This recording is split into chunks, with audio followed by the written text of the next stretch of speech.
balita. Sobrang kawalang hiyaan ang ginawa ng Chinese Coast Guard.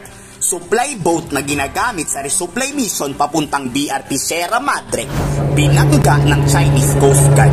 Literal na tinamaan to ng Chinese Coast Guard.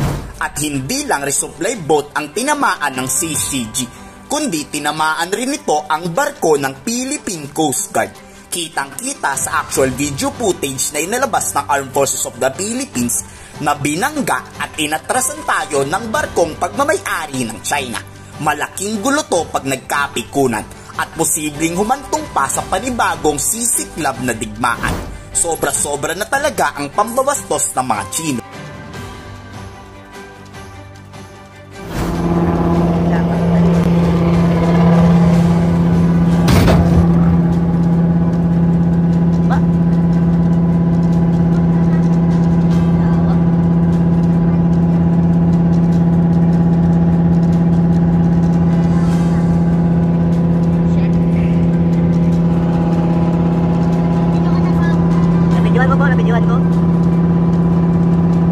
Sa awa ng Diyos ay hindi naman nasira ang resupply boat at nagasgasan naman ang Philippine Coast Guard.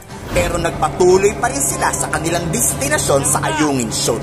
Naging matagumpay naman ito pero talagang sobra na ang kawalang hiya ang ginagawa sa atin ng mga Chino.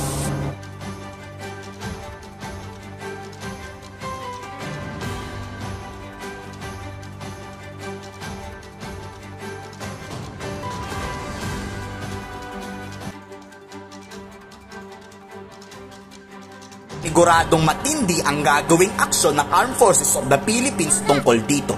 Pero ano kaya ang gagawing hakbang ng AFP laban sa China? Sa tingin nyo, ikomento sa baba ang inyong saloobin.